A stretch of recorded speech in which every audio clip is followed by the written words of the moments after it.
Hello everyone, आप सब कैसे हैं? मैं उम्मीद करता हूं कि बहुत अच्छे होंगे और अपनी पढ़ाई को बहुत अच्छे से कर रहे होंगे। मैं Akash Kumar Bhadana ICT virtual classroom में आपका बहुत बहुत स्वागत करता हूं मेरे प्यारे बच्चों। जैसा आपको पता है कि हमारी 6th क्लास है और 6th क्लास के अंतर्गत बच्चों हम लोग आपका देख रहे हैं हमारी पुस्तक हमारे अतीत फर्स्ट, और इसी में हम लोग आपका देख रहे थे आपका राज्य राजा और एक आपका महाजनपद। इसके विषय में हम लोग आपका पढ़ रहे थे और शासक कैसे बनते हैं ये सारे चैप्टर्स हमने देख चुके हैं और बहुत सारे हमने बाप के जो हमारे चैप्टर्स हैं हमने उन पे बात की है। आज हम लोग आपका जनपद से लेकर आपके महाजनपद के बीच की जो कहानी है और पूरा आपका ऋग्वैदिक काल की जो स्थिति है उन सभी स्थिति का हम लोग इस चैप्टर में आपका अवलोकन करेंगे। क्लियर है? तो मैं उम्मीद करता हूं कि मेरे प्यारे सभी बच्चे लेक्चर्स को बहुत अच्छे से पढ़ेंगे, घर पर जाकर अपने चैप्टर का बहुत अच्छा रिवीजन करेंगे। कोई भी डाउट ये बनता है तो आप मुझसे पूछ सकते हैं। हम चलते हैं सीधा डिजिटल बोर्ड की तरफ। देखिए, हम देख रहे थे राज्य राजा और एक प्राचीन गणराज्य की कहानी को हम लोग आपका पढ़ रहे थे। इसमें हमने देखा कि जो आपकी चुनाव का दिन है उसकी जो पूरी प्रक्रिया थी चुनाव के दिन की वो हम लोग आपका पढ़ लिए, वो हम लोग इसमें देख लिए। ठीक है बच्चों, आज जो हमें अगर इसमें कुछ बात करना है कुछ लोग शासक कैसे बनते हैं ये भी हमने देखा। ठीक है, और उसके बाद हमने वर्ण व्यवस्था के बारे में पढ़ा। वर्ण व्यवस्था के साथों साथ बच्चों हमने क्या किया, इसके बाद हमने जनपद के विषय में हमने पढ़ा कि जनपद क्या होते हैं। क्लियर है? फिर एक हमको पात्र मिला, पात्र मतलब होता है आपका बर्तन। इसके विषय को हमने देखा कि पात्र की क्या स्थिति है, कैसे हमें खुदाई के दौरान ये सारी चीजें मिली हैं और हमने इन पर आपकी एक एक करके आपकी सब पर बात भी की है। फिर है आपका महाजनपद। क्या है? महाजनपद। इसको हम लोग आपका देख रहे थे और सभी को महाजनपद को देख रहे हैं। करीब 2500 साल पहले, ध्यान दीजिए, करीब 2500 साल पहले कुछ अधिक। अब आप देखेंगे अगर हम लोग बात करते हैं तो एक हमको समय पीरियड आपका दिया होता है ताकि हम लोग ये जान पाए कि ये जो बात हो रही है वो किस समय पीरियड की। तो करीब 2500 साल पहले कुछ जनपद अधिक महत्वपूर्ण हो गए थे जिन्हें महाजनपद कहा जाने लगा। मानचित्र 4 में कुछ महाजनपद को देखा गया है। अधिकतर महाजनपदों की एक राजधानी होती थी। कई राजधानियों में किलेबंदी की गई थी। देखिए, बहुत सारी राजधानी थी हर राज्य की, उनमें भी क्या की गई थी, आपकी किलेबंदी की गई थी। अर्थात इसके चारों ओर लकड़ी, ईंट या पत्थर की ऊंची ऊंची जो आपकी दीवारें थी वो आपकी बनाई गई थी। ठीक, ऐसा लगता है कि लोगों ने अन्य राजाओं के आक्रमण के डर से अपनी सुरक्षा के लिए इन किलों का निर्माण किया। क्या करा कि बहुत सारे की अपनी सुरक्षा की जो उनको आपका डर था या मान लीजिए जो उनकी आपको चिंता थी, उसी वजह से इन्होंने अपनी राजधानी की आपको किलेबंदी की थी। कुछ राजा अपनी राजधानी के चारों ओर विशाल ऊंची प्रतिभाशाली दीवार खड़ी कर कर अपनी समृद्धि और शक्ति का प्रदर्शन करते थे। क्या करते थे? अपनी शक्ति का प्रदर्शन करते थे। इस तरह से किले के अंदर रहने वाले लोग और उस क्षेत्र पर नियंत्रण करना भी सरल हो जाता था। इस क्षेत्र की विशाल दीवारें बनाने के लिए व्यापक योजना की आवश्यकता और लाखों ईंटों की संख्या में पत्थर का इंतजाम करना पड़ता था। हजारों स्त्री पुरुष तथा बच्चों ने इसके अथक परिश्रम किया। इनके लिए संसाधनों की आवश्यकता पड़ती थी और कह रहे इन सब चीज के लिए उनको क्या पड़ती थी? संसाधनों की आवश्यकता पड़ती थी।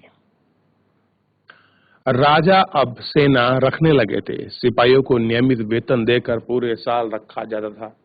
कुछ वेतन संभवतः आहत सिक्के के रूप में होता था। इन सिक्कों के बारे में तुम अध्याय 8 में पढ़ोगे। कहाँ पढ़ोगे?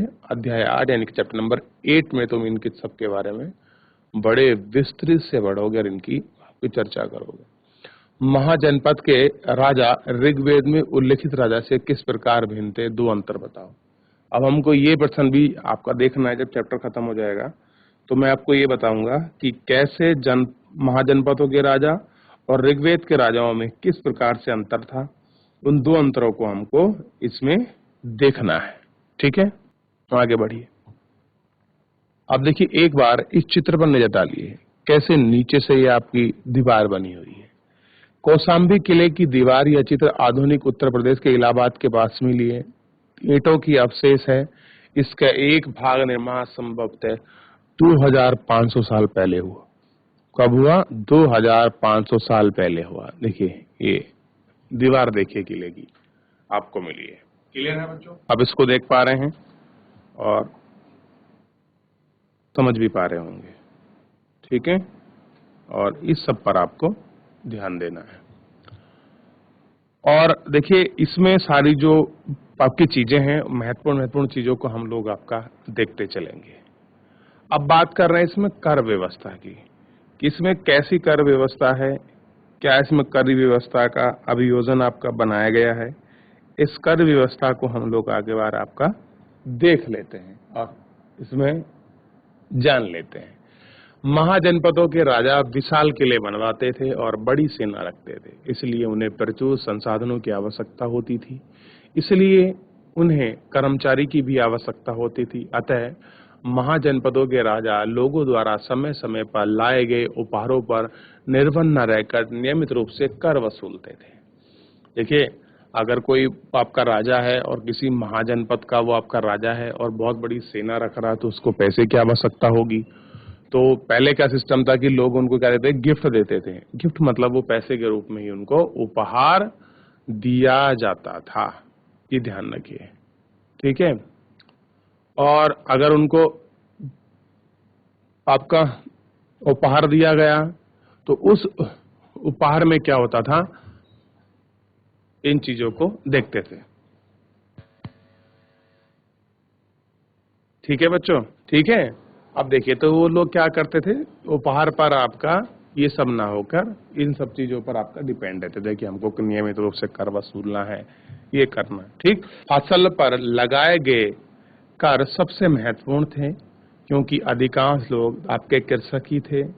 प्राय उपज का 1/6 यानी कि 6वां हिस्सा कर के रूप में निर्धारित किया जाता है, जिसे भाग कहा जाता था। क्या बोलते थे जिसको हम लोग आपका भाग कहते थे। कारीगरों के ऊपर भी कर लगाया जाता था, जो श्रम के रूप में चुकाया जाते थे। जैसे कि एक बुनकर, लोहार, सुनार के आपके 1 महीने में 1 दिन काम करना पड़ता था। पशुपालक को जानवर या उसके उत्पाद के रूप में आपके कर देना पड़ता था। कह रहे जो आपके पशुपालक जानवर पालते थे, या तो उनका घी दूध दे दे या फिर कुछ जानवर दे दे, तो क्या हो जाएगा, टैक्स आ जाएगा। व्यापारी को जमीन आपके सामान बेचने पर भी टैक्स देना पड़ता था। ठीक है, जो आखे तक आपके संग्रह होते थे, इन्हें क्या करती, जंगल की वस्तुएं इनको देनी होती थी। कारीगर को क्या करना पड़ता था, या तो आपका लोहा बना दे या कुछ ऐसी चीज गिफ्ट में दे, या फिर सरकार के लिए 1 दिन के लिए बिना वेतन के काम कर ले, तो ये मान लीजिए सरकार का जो टैक्स था वो आपका चूक जाता था। ये थोड़ा सा आपको ध्यान देना चाहिए।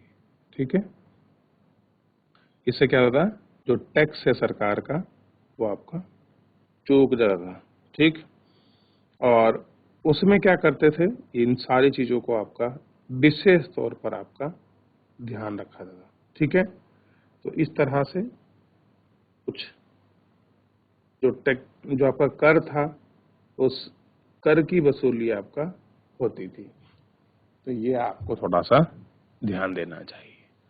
अब देखिए कृषि में परिवर्तन, कह रहे जो एग्रीकल्चर है उसमें जो आपका परिवर्तन हो रहा था वो किस प्रकार था, उस परिवर्तन को थोड़ा सा हम लोग आपका नजर रख लेते हैं और इस नजर देख लेते हैं। इस युग में कृषि के क्षेत्रों में 2 बड़े परिवर्तन आए।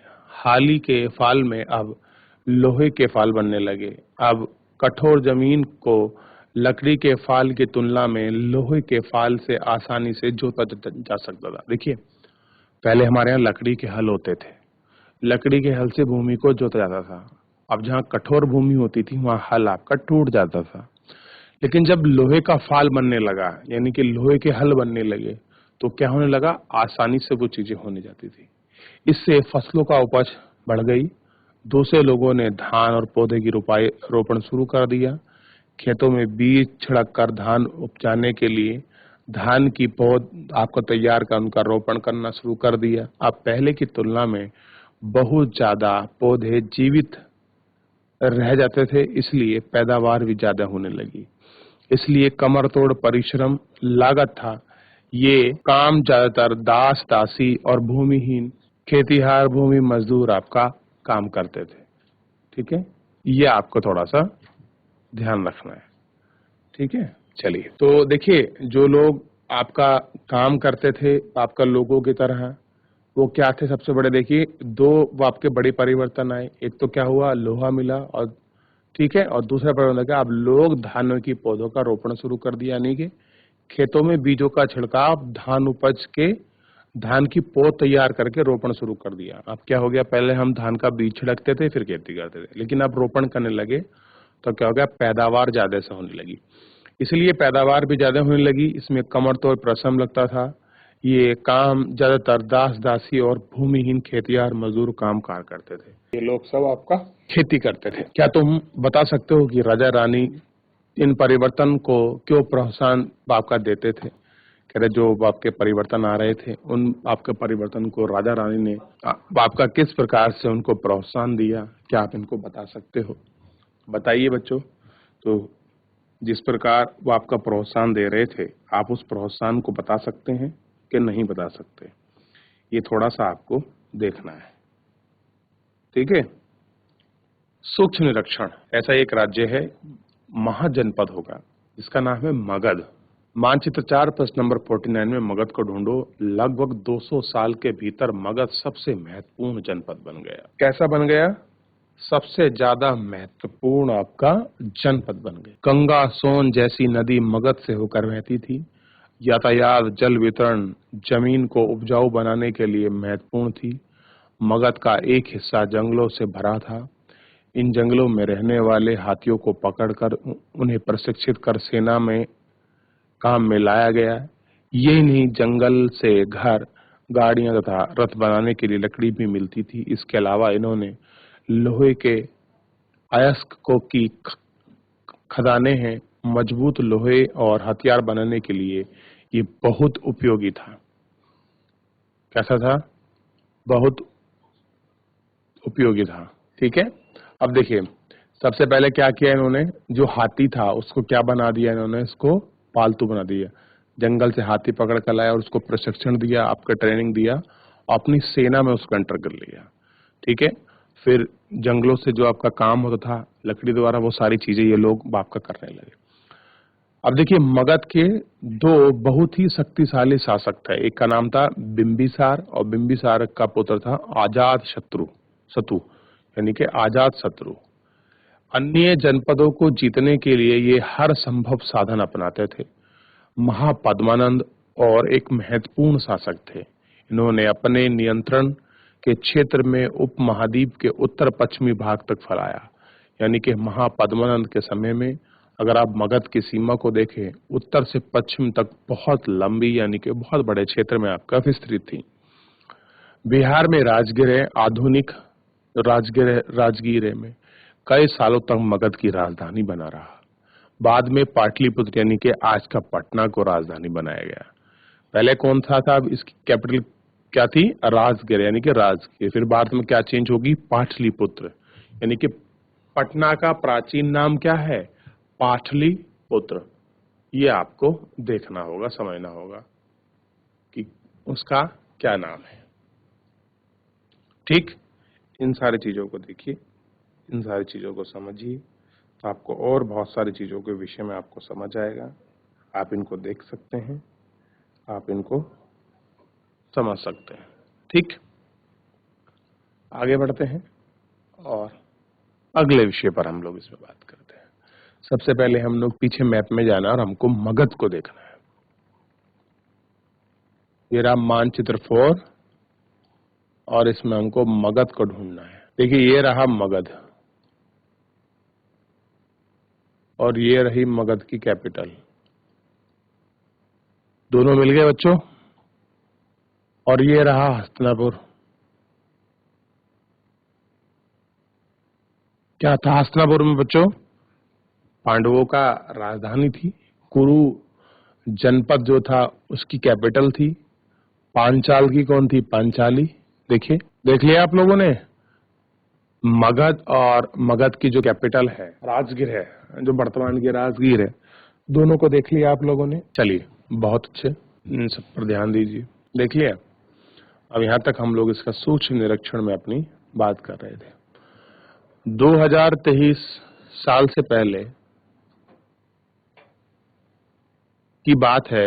मैसेडोनिया एक प्रांत है बच्चों, यूरोप में, का राजा सिकंदर विश्व विजय करना चाहता था। कहाँ का राजा? मैसेडोनिया एक आपका राज्य था, उसका राजा सिकंदर, जिसको हम अलेक्जेंडर भी बोलते हैं। पूरी तरह सफल ना होने पर भी वह मिस्र और पश्चिमी एशिया के कुछ राज्यों को जीतता हुआ भारतीय उपमहाद्वीप में व्यास नदी के किनारे तक पहुंच गया। अब देखिए, उसने पूरे यूरोप को जीत लिया, ऐसे मानी पश्चिमी यूरोप को जीता और कुछ मिस्र को जीत लिया, और इन सबको जीतने के बाद वो कहाँ पहुंच गया? भारतीय उपमहाद्वीप में जो व्यास नदी है, व्यास नदी तक पहुंच गया। ध्यान दीजिए, कहाँ है आपकी व्यास नदी? शायद इसमें मिल जाए। ये रही आपकी व्यास नदी। यहां खड़ा हो गया था आकर इस रीजन पर। यहां तक तो वो पहुंच चुका था। मैं जूम करके आपको दिखा देता हूं मैं किस क्षेत्र की बात कर रहा हूं। ठीक, यहां तक कौन पहुंच गया था? सिकंदर। क्योंकि वो कैसे एंटर कर रहा था? इस तरह से उसने अपने आप का प्रवेश किया। ठीक है, चलिए वापस चलते हैं हम लोग। जब उसने मगध की ओर कूच करना चाहा तो उसे सिपाहियों ने इनकार कर दिया। कह रहे कि जब वो आपके मगध की तरफ बढ़ना चाहता था तो जो उसके सिपाही थे उन्होंने क्या कर दिया? इनकार कर दिया। वे इस बात से भयभीत थे कि भारत के शासकों के पास पैदल, रथ और हाथियों की एक बड़ी सेना है। देखिए, भारतीय शासक ऐसे थे जिनके पास पैदल की सेना भी थी, रथ की भी सेना थी और हाथियों की भी आपकी सेना थी। तीनों सेना ये लोग अपने पास रखते थे। तो ये आपको थोड़ा सा देखना होगा। ठीक है, क्या थी इनके पास? आपका तीनों प्रकार की आपकी सेना थी। ठीक, तो ये बहुत बड़ी आपकी समस्या क्या थी? आपकी पैदा होती थी। ठीक है, ये थोड़ा सा आपको ध्यान देना है। ठीक, अब देखिए, इन सेनाओं और ऋग्वेद में उल्लेखित सेनाओं के बीच तुम्हें क्या अंतर दिखाई देता है? कह रहे जो आपका ऋग्वेद है और जो इन सेनाओं के बीच आपको क्या डिफरेंस दिखाई देता है, ये आपको देखना है। ठीक है, तो इसको भी देखेंगे, लेकिन सबसे पहले इसमें चलते हैं। एक चैप्टर है, वैसे समाप्त हो चुका है चैप्टर, एकमात्र बचा है बज्जी संघ। जैसा कि तुमने ऊपर पढ़ा है, मगध एक शक्तिशाली राज्य बनकर रह गया था। उसके नजदीक एक बज्जी राज्य था जिसकी राजधानी वैशाली यानी कि बिहार में ही थी। यह एक अलग किस्म के शासन प्रणाली में था जिसे गण या संघ कहते थे। गण या संघ का कोई शासक नहीं होता था। कभी कभी लोग एक साथ शासन करते थे जिसमें प्रत्येक व्यक्ति राजा कहलाता था। ये सभी राजा विभिन्न अनुष्ठानों को एक साथ संपन्न करते थे, सभाओं में बैठते थे, बातचीत, बहस, विवाद जारी रखते थे। यह क्या करना चाहते थे और आपका किस तरह करना चाहते थे? शत्रुओं के आक्रमण से निपटने के लिए मिलकर वे चर्चाएं करते थे। स्त्री, दास तथा कुम्हार इन सभाओं का हिस्सा नहीं होते थे। यानी कि स्त्री, दास और कुम्हार जो लोग थे वो इस सभा का हिस्सा नहीं बन सकते। बौद्ध तथा महावीर, जिनके बारे में तुम चैप्टर 6 में पढ़ोगे, दोनों ही गण या संघ से संबंधित थे। बौद्ध संबंधित साहित्य में संघ के जीवन का बहुत बड़ा सजीव वर्णन आपको देखने के लिए मिलेगा। कई शक्तिशाली राज्य इन संघों को जीतना चाहते थे, इसके बावजूद उनका राज्य अब से लगभग 1500 साल पहले तक चलता रहा। इसके बाद उन्हें गुप्त शासकों ने गण और संघ पर विजय प्राप्त कर ली और कर उन्हें अपने राज्यों में शामिल कर लिया, जिसके विषय में तुम अपने चैप्टर नंबर 10 यानी कि अध्याय नंबर 10 में आप इनको बहुत विस्तृत से आप इनको पढ़ोगे। तो चैप्टर आपका समाप्त हो चुका है, ये आपको ध्यान रखना है। बस आपको बज्जी संघ का दीर्घ निकाय आपको देख लेना है। एक प्रसिद्ध कैसा है? बौद्ध ग्रंथ है जिसमें बौद्ध की व्याख्यान किए गए हैं अजातशत्रु और बज्जी संघ के बीच जो स्थिति है वो आपको दिखाई गई है। ठीक है, किस तरह से इसमें सभाएं होती थी, किस तरह का इसका पारंपरिक आपका स्ट्रक्चर था, आप इसको बहुत अच्छे से समझ सकते हो और बहुत अच्छे से इसको देख भी सकते हो मेरे प्यारे बच्चों। ठीक है, अगर मैं इन सारे स्ट्रक्चर की बात करूं तो आपको साफ दिखाई देगा इसमें। ठीक, चलिए तो आप इसको देखते चलिए और इस पर आप लोग अपनी बात करते चलिए। देखिए, इसमें बौद्ध ने पूछा कि बज्जी सभाएं नियमित रूप से होती हैं, सभी उपस्थित। आज हमने इस लेक्चर के अंतर्गत अपने पूरे जो आपका चैप्टर था हमने इसको अच्छे से आपका समाप्त कर लिया, देख लिया। मिलते हैं नेक्स्ट लेक्चर में, तब तक अपना ध्यान रखिए बच्चों, स्वस्थ रहिए और अपनी पढ़ाई को बहुत अच्छे से करते रहिए। चैप्टर को प्रॉपर तरीके से आपका रिवीजन कीजिए ताकि आपका कोई प्रकार का डाउट ना रहे। कोई आपका डाउट बनता है तो आप हमसे कक्षा की शुरुआत में, बीच में और अंतिम में अपना डाउट पूछ सकते हैं। तो आज के लिए इतना ही, मिलते हैं नेक्स्ट लेक्चर में और मुझसे जुड़ने के लिए आपका बहुत बहुत धन्यवाद।